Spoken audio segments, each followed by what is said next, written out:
Berlatar di tahun 1940, Jerman berhasil menjajah Norwegia dan menjadikannya sebagai benteng kapal perang yang membuat sekutu mengalami kerugian yang cukup besar. Oleh karena itu, sebuah misi bernama Operasi Martin Red menugaskan 12 prajurit perlawanan Norwegia yang bertugas menyabotase kapal dan fasilitas Jerman. Namun di antara 12 prajurit yang bertugas, hanya ada satu prajurit yang berhasil kembali dalam keadaan hidup. Dan kisah akan berfokus kepada seorang pria bernama Jan Balsrud. Di sebuah pantai di wilayah Norwegia, Jan dan 11 temannya harus meninggalkan kapal yang akan segera meledak. Di saat menepi, Jan dan Sigurd sempat bersembunyi di balik bebatuan, sementara yang lain sudah tertangkap. Namun tiba-tiba Sigurd yang sial ditodong dari belakang, sedangkan keberadaan Jan belum diketahui. Dan sebelum berpisah, Sigurd berpesan agar misi ini tetap dijalankan.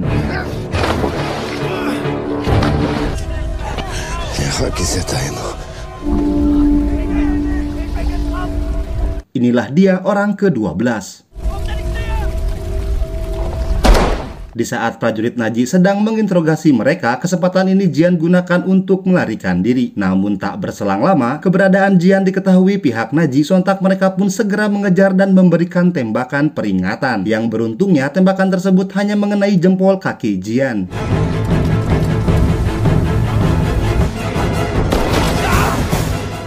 Darah yang tercecer di sepanjang jalan menjadi petunjuk ke arah mana Jan berlari. Namun Jan yang cerdas menghilangkan jejaknya dengan berjalan mundur hingga tak terasa malam pun segera tiba.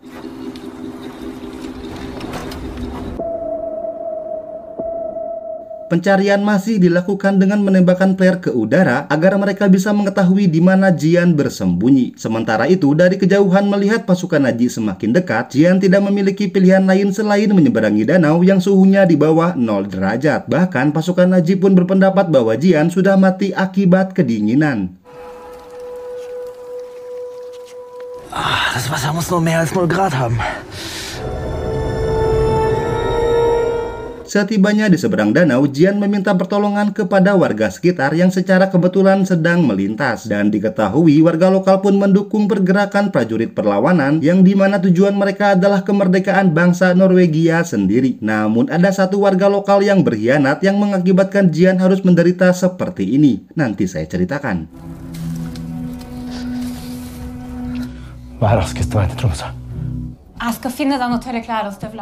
Sementara di camp Jerman, kita diperkenalkan dengan pemimpin Nazi di tempat ini. Dia bernama Kurt yang datang karena sudah menerima laporan mengenai penangkapan prajurit Norwegia. Tak hanya menangkap 11 rekan Jan, mereka juga mendapat sebuah blueprint yang dimana berisikan informasi mengenai misi dan biodata prajurit yang ketika dicek ternyata kurang 1 prajurit.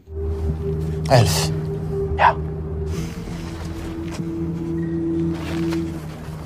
Wo ist der 12. Mann? Di saat Kurt bertanya di mana yang satunya lagi, Wender yang di awal film mengejar Jan pun berkata Jan terluka dan mati akibat kedinginan. Namun Kurt yang tidak mau menyimpulkan sebelum melihat mayat Jan menyuruh pasukan Nazi untuk mengecek setiap rumah yang memiliki pekerjaan dokter atau perawat. Dan inilah dia Sujun warga yang sudah membocorkan keberadaan 12 prajurit. Akibat perbuatannya kisah ini pun tercipta. Und ich sage Ihnen, durchsuchen Sie jedes Haus in der Umgebung. Und er war verletzt.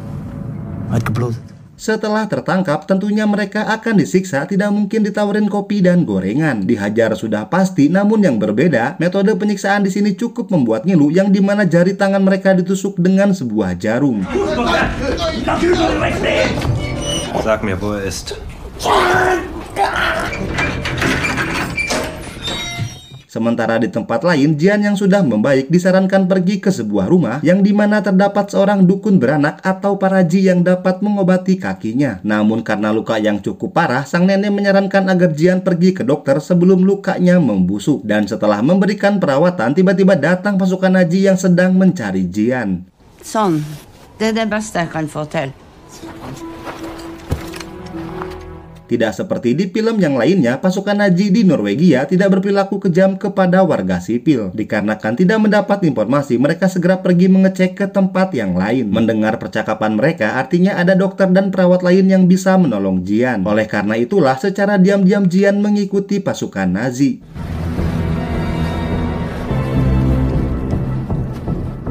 Sambil menunggu Jian mendapat pertolongan, Shin beralih di tepi danau yang dimana Kut penasaran dengan ketahanan fisik manusia yang membuatnya bereksperimen seberapa lama manusia bisa bertahan di dalam air es. Setelah melakukan percobaan, tak ada satupun yang bertahan lebih dari 1 menit.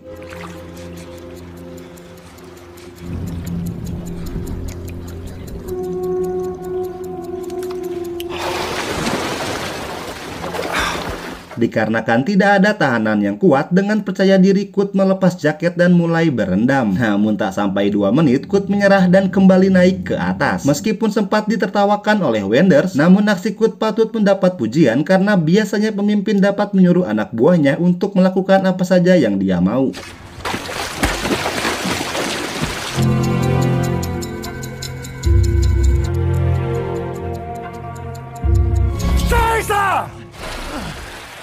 Setelah berjalan cukup lama, Jian pergi ke sebuah rumah untuk meminta pertolongan. Luka yang semakin memburuk membuat Jian kesakitan saat diobati. Kemudian, sang anak dari keluarga tersebut mengajak Jian mengobrol untuk mengalihkan perhatiannya. Diketahui, Jian adalah prajurit berpengalaman yang sudah bertugas di berbagai negara. Är du en soldat? Det er god geografi, det. India, Kenya og Sør-Afrika. Jeg er instrumentmaker. Di malam harinya, Jian mendapat kabar semua temannya akan dieksekusi malam ini. Mendengar berita tersebut membuat Jian terpukul dan kehilangan semangat juangnya. Di saat meratapi kesedihannya, anak tersebut memberikan sebuah gambar yang dimana gambar itu adalah perjalanan hidup saat Jian bertugas. Dengan sedikit harapan, Jian yang sudah mendapat informasi berencana pergi ke Swedia untuk berlindung dan menyerang balik di waktu yang tepat. Jeg skal til Sverige. Dette er hele livet mitt. Sementara di tempat lain, meskipun sudah disiksa hingga sebagian prajurit harus mati, mereka tidak pernah berkata sepatah kata pun dan memilih mati di tempat eksekusi.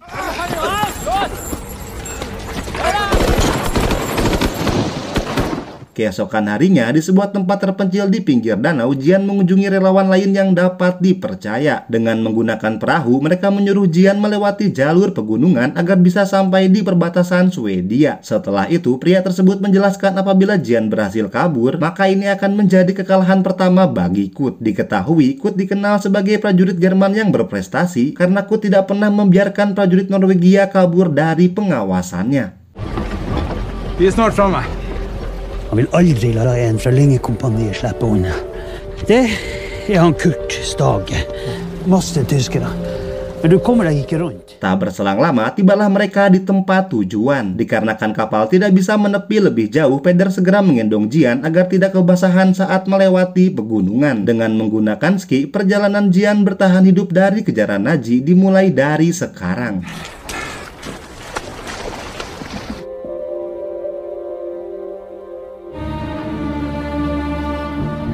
Sebelum menuju pegunungan, Jian melewati perkampungan yang sedang dijaga oleh prajurit Nazi. Dikarenakan panik, Jian sempat terjatuh saat meluncur di tikungan. Dengan hati-hati, Jian bangun dan berniat memutar arah. Namun di saat akan pergi, tiba-tiba prajurit Nazi memanggilnya. Hey! Hey, du!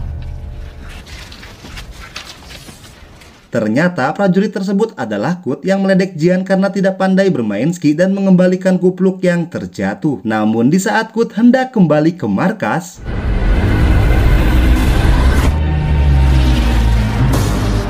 di tengah pegunungan, tiba-tiba sebuah pesawat menembaki Jian yang sedang berjalan. Menyadari keberadaannya sudah diketahui musuh, dengan kaki yang terluka Jian menghindar dari setiap tembakan. Hingga pada akhirnya, akibat tembakan dan getaran suara, mengakibatkan es yang ada di atas menjadi longsor. Lalu tiba-tiba,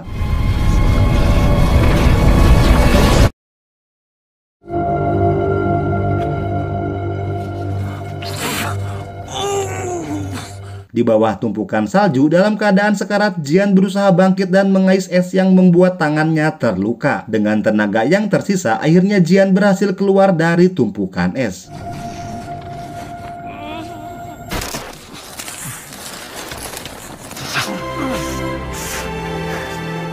Di saat berjalan, Jian sempat mengalami halusinasi yang membuat Jian berbicara dengan dirinya yang lain. Entah apa yang membuat Jian begitu tangguh. Dalam keadaan sekarat jarak pandang yang berkurang, Jian berjalan berharap mendapatkan pertolongan dari warga sekitar.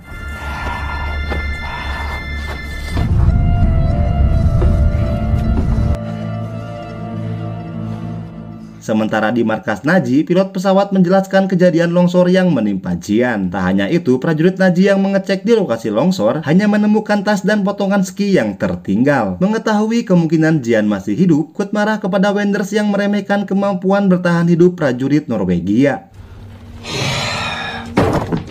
Setelah itu, pasukan Naji menyebar ke berbagai tempat yang dimana kemungkinan Jian mencari pertolongan. Di sebuah rumah di bagian utara, sepasang saudara diinterogasi pasukan Naji. Dikarenakan tidak mendapat informasi di saat prajurit Naji hendak pergi, di waktu yang sama Marius melihat Jian yang berjalan di tengah hutan.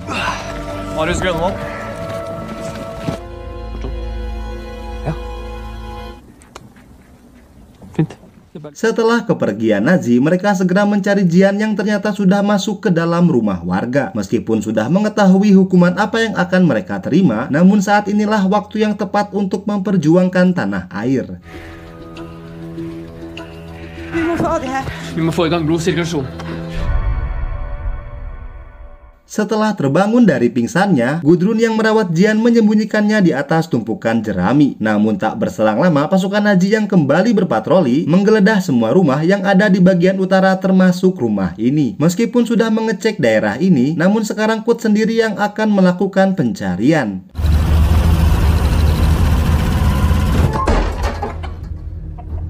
Di antara sebagian rumah, Kurt memilih masuk ke dalam rumah Gudrun yang dimana tempat mereka menyembunyikan Jian. Di saat Kurt hendak naik ke atas atap, Jian dapat melihat topi prajurit Nazi yang akan segera naik. Dalam situasi panik, tiba-tiba lambang Nazi yang ada di baju Kurt terlepas saat dirinya akan naik lebih jauh. Dikarenakan lambang Nazi adalah kebanggaan dirinya, Kurt mengurungkan niat dan segera mengambil lambang tersebut.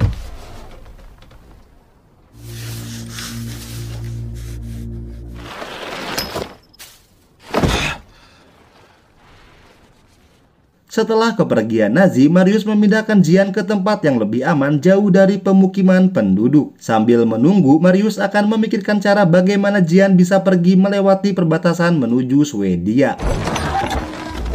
Vi må ha det over tunet, ned på vei. Hjem noen dager, så skal jeg finne en måte å få det videre på. Her har du noe å varme det på. Hari demi hari pun silih berganti, pencarian masih berlanjut meskipun belum mendapatkan hasil dan petunjuk. Sementara di tempat nan jauh dari pemukiman, Jian hanya bisa menunggu dan berharap keberadaannya tidak ditemukan oleh prajurit Nazi. Hingga di suatu malam saat Jian tertidur, dirinya mendengar sebuah suara dan langkah kaki. Ternyata itu hanyalah sebuah mimpi yang berasal dari ketakutannya selama ini. Namun di saat Jian mulai tenang karena kejadian tadi hanya mimpi semata, tiba-tiba lagi-lagi semua itu hanya mimpi di balik mimpi yang berasal dari ketakutan dan kecemasan yang berlebih. Tidak satu atau dua kali, setiap harinya Jian bermimpi hal yang sama yang membuatnya semakin depresi dan tidak memiliki harapan. Di saat kembali bermimpi, luka yang semakin membusuk membuat Jian segera mengecek keadaan kakinya. Setelah membuka perban, ternyata sebagian jarinya sudah membusuk. Dengan terpaksa, Jian memotong bagian tersebut meskipun harus menahan sakit yang mendalam.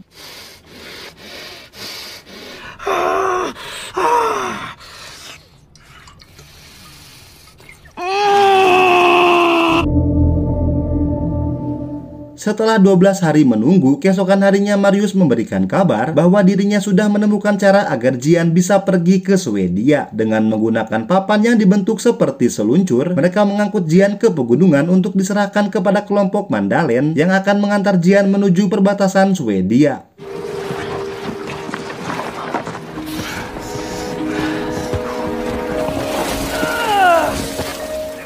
Setibanya di tempat perjanjian, ternyata kelompok Mandalen tidak ada di sana. Yang artinya, Jian harus menunggu dan bertahan dari cuaca dingin di bawah batu. Sebelum pergi, Marius memberikan kode sandi yang sudah disepakati dengan kelompok Mandalen, yaitu Hello Gentleman. Vi bruker kodeordet Hello Gentleman. Finne meg, finne det også.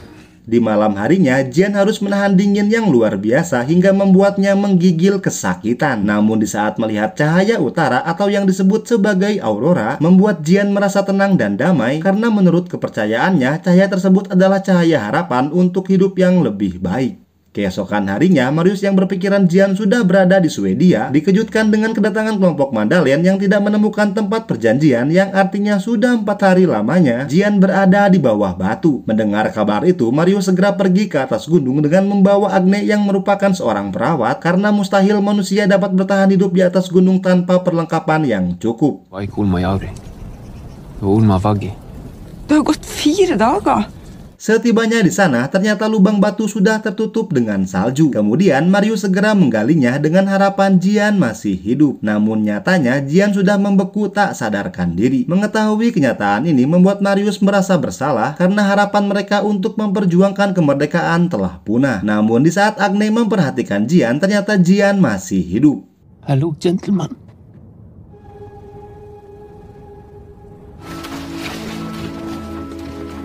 Melihat tekad bertahan hidup Jian membuat Marius semakin yakin bahwa sekecil apapun harapan dapat membuahkan keajaiban. Setelah menunggu selama 10 hari, akhirnya kelompok Madalen berhasil menemukan Jian. Namun derasnya badai membuat mereka kembali karena tidak mungkin melewati perbatasan. Mengetahui dirinya belum sampai di Swedia membuat Jian marah karena sudah bertahan selama ini sedingin ini namun belum juga mendapat kebebasan. Nu har de strammat upp med vakthållet på gränsen. Nu står Sa att du skulle få mig över gränsen.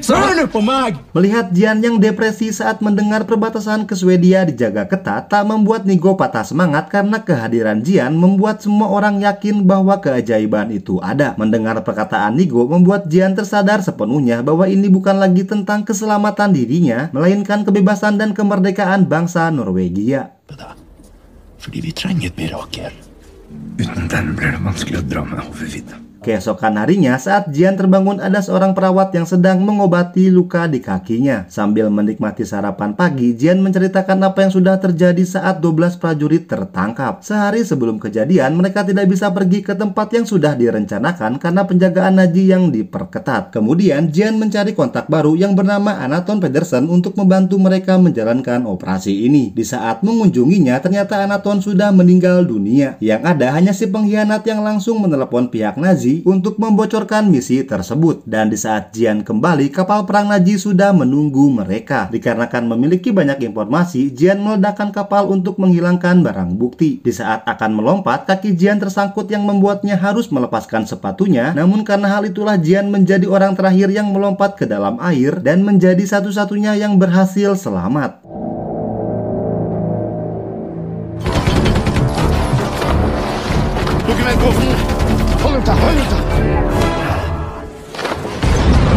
Sementara di tempat lain, Kut yang sedang melihat berita mengenai serangan Naji ke berbagai negara. Dalam berita tersebut, salah satunya adalah keberhasilan Kut yang berhasil menangkap 12 prajurit Norwegia. Bukannya senang dipuji, Kut yang kesal karena laporannya sudah diubah, mengerahkan semua prajurit untuk mencari keberadaan Jian. Meskipun penjagaan diperketat, namun hal itu tak membuat warga setempat menyerah. Mereka secara bergantian mengunjungi Jian untuk memberikannya makanan dan obat-obatan. Namun masalah muncul dikarenakan musim dingin akan segera berakhir, yang tentunya akan sulit memindahkan Jian tanpa bantuan salju. Oleh karena itu, mereka segera bersiap meskipun penjagaan sudah diperketat.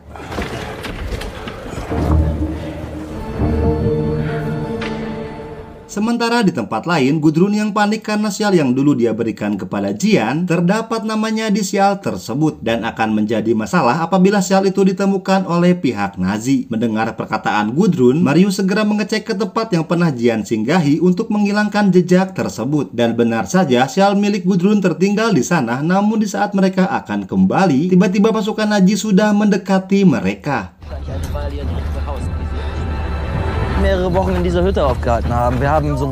Di waktu yang sama di perbatasan, Nigo berencana menggunakan rusa kutub untuk menarik Jian di tengah kawanan rusa yang sudah terbiasa melewati perbatasan Swedia dan Norwegia. Sementara di tempat Marius, mereka tertangkap basah karena sudah membantu Jian. Meskipun sudah mendapat siksaan, namun mereka tidak mau menyebutkan di mana Jian berada.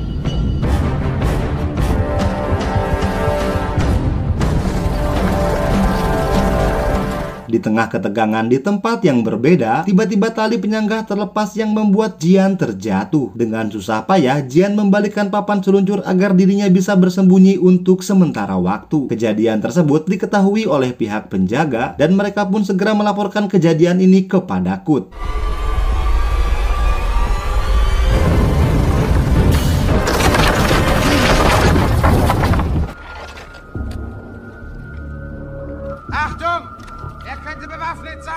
Dalam keadaan terpojok, langkah kaki yang semakin mendekat, Jian yang tidak memiliki harapan memutuskan untuk bunuh diri. Dan di saat suara tersebut sudah berada di depan Jian, ternyata itu adalah langkah kaki rusa yang kembali. Melihat keajaiban ini, Jian segera mengambil tali yang terlepas dan mengikatnya ke papan hingga memegangnya dengan erat. Dengan menembakkan pistolnya menjadi tanda bagi rusa untuk segera kembali berlari. Di tengah tembakan prajurit Nazi, akhirnya Jian berhasil melewati perbatasan Swedia.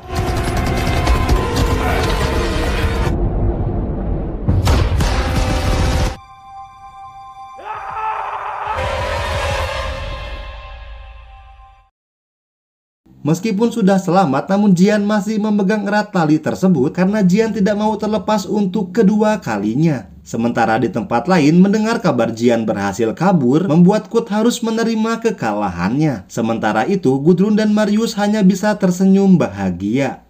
3 bulan kemudian, Jian menyerahkan laporan operasi Martin Red kepada pihak sekutu agar sekutu bisa menyerang balik pasukan Nazi. Dan saat ini, Jian bertugas sebagai komandan yang melatih pasukan baru hingga Norwegia berhasil merebut kemerdekaannya. Kemudian, Jian mendapat medali penghargaan menjadi kesatria kehormatan dari kerajaan Inggris atas jasanya. Meskipun mendapat penghargaan, Jian tak pernah menganggap dirinya sebagai pahlawan, karena pahlawan yang sesungguhnya adalah mereka yang sudah membantunya untuk bertahan hidup. Tamat. Review film Orang ke-12 Bungkus. Kesimpulan dari film ini adalah, sekecil apapun sebuah harapan, kita sebagai manusia hanya bisa berusaha dan berdoa kepada Yang Maha Kuasa. Ingat, keajaiban itu nyata. Roh Film undur pamit. Assalamualaikum warahmatullahi wabarakatuh.